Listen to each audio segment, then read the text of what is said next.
different, better result. Where are you on commuter rail? Which one? The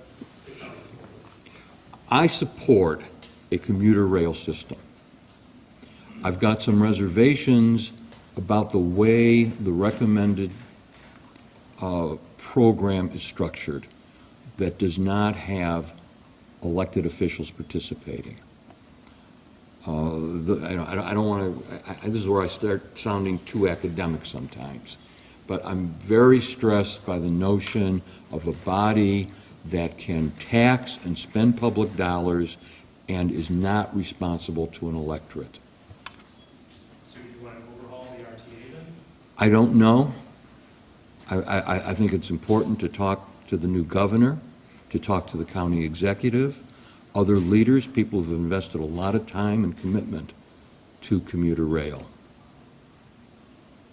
I mean, let me just say something in general about that kind of question. Questions have come up, and there will come up even more frequently, about what will I do about some of these specific issues. I want to go back to when I was asked in 1989, what are you going to do about a convention center? And I said, I don't know, but I will solve it. On some of these issues, commuter rail, the Edgewater, Overture, part of the problem in making a judgment is we haven't had sound analysis, we haven't had open participation. And that means we haven't seen all of the potential outcomes, all the potential resolutions.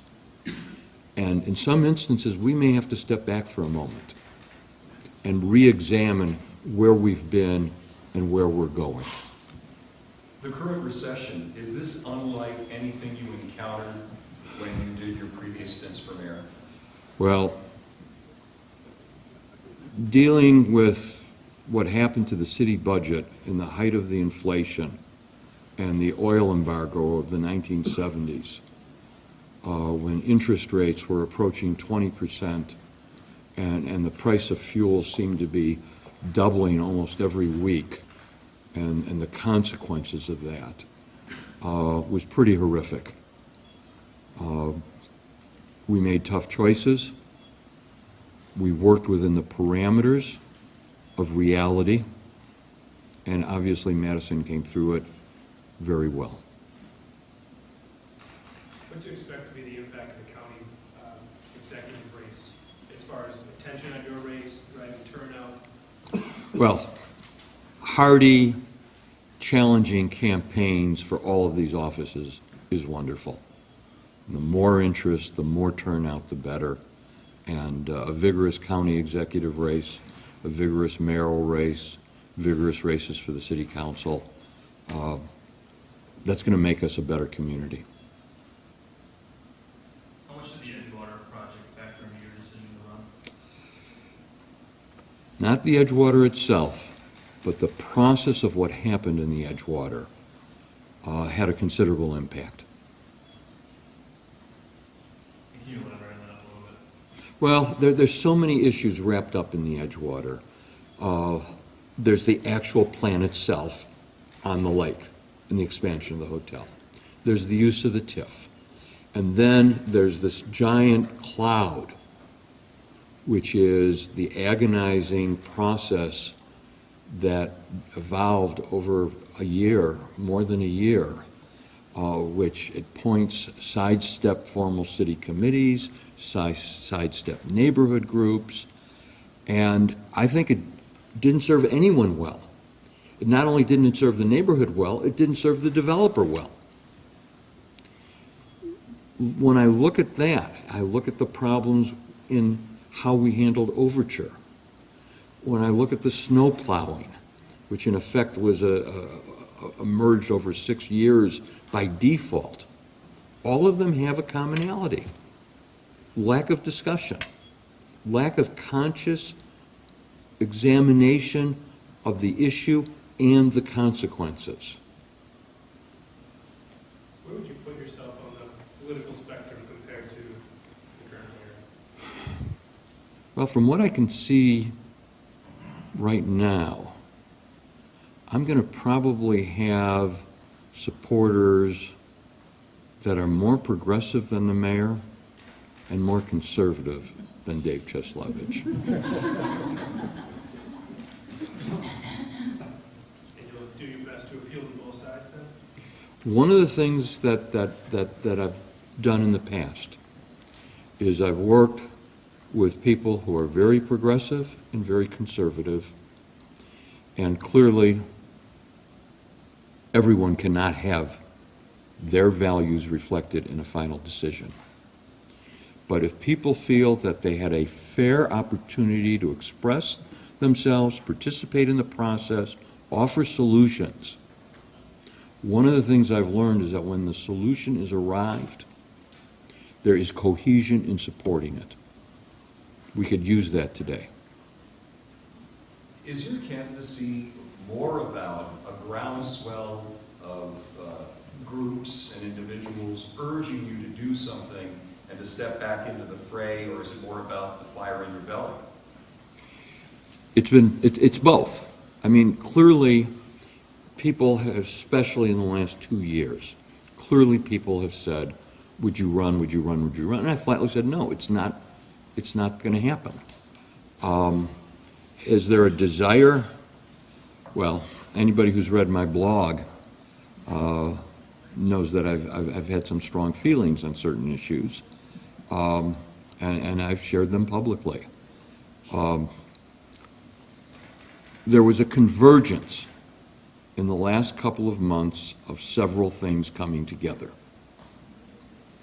I got very enthusiastic about Ken Golden's candidacy, and Ken's here today. That got me more engaged about city issues. Then there was my participation in the Overture Commission. And not only did I look at Overture, but I kept asking the question, where did this go wrong? How did we get to this point? And then the work with Overture led to engagement and long conversations with both citizens and with members of the City Council. And from those discussions, particularly with the council members, I got a better understanding of what some of the problems were. And when I came to realize the nature of those issues, I thrive on solving those problems. And I became excited about the opportunity to help fix things. How do you expect to interact with the incoming Scott Walker administration? Well, that's going to be interesting. I have criticized Mr. Walker in the past, though I have not done it in the last 12 months. And I think that's probably going to serve us very well. He and I have some fundamental differences about the nature and role of government and the nature and role of government and the private sector working together. I spent 14 years as mayor. Of those 14 years,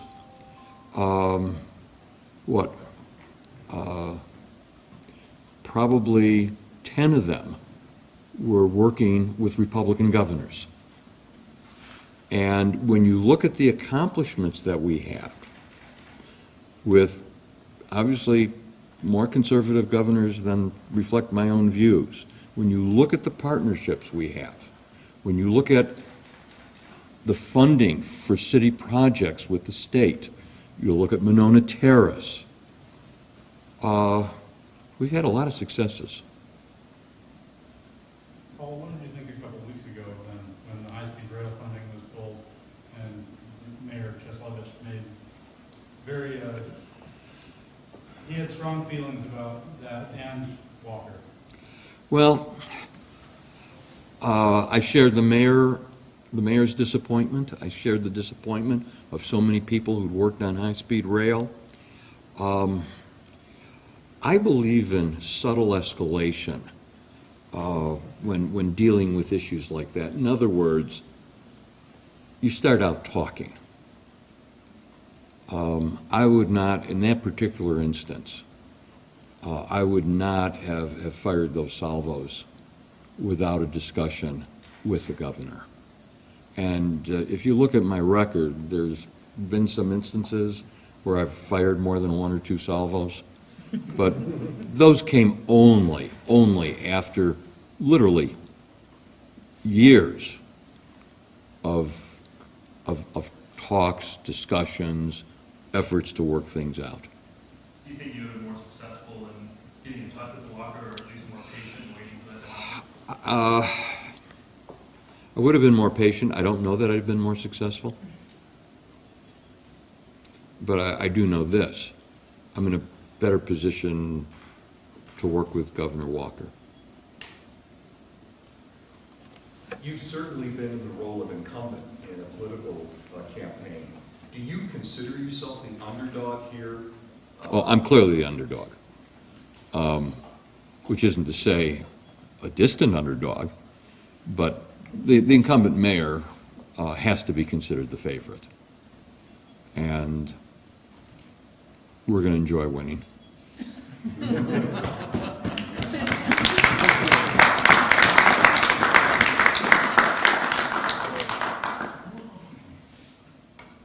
have a question. What are three specific and uniquely different things that you would do different than Mayor Dave? Well, first, I mentioned one already, which is the relationship with the city council in regards to committee appointments for both members of the council as well as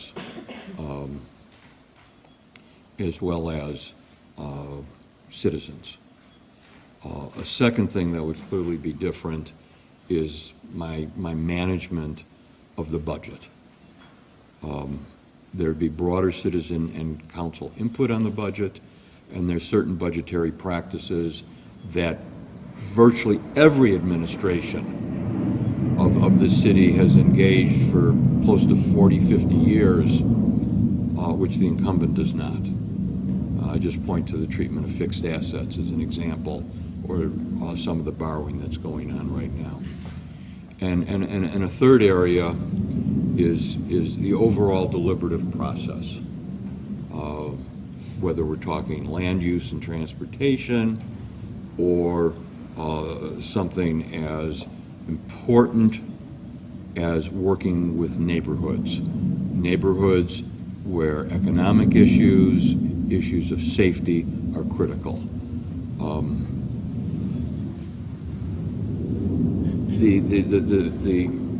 The challenges of poverty, the importance of working with the public school system are probably the most important things a mayor can address.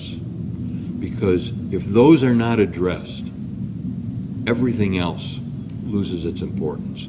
If we don't have economic opportunity for all Madisonians, educational opportunity for all Madisonians, no matter what we do in terms of festivals, in terms of events, is meaningless. The day-to-day stability, the day-to-day advancement in regards to quality child care, transportation accessibility, housing, access to health, and the opportunity for education and training are the foundations for any community. And that's the only way we're going to give this generation real opportunity and make Madison special. Thank you.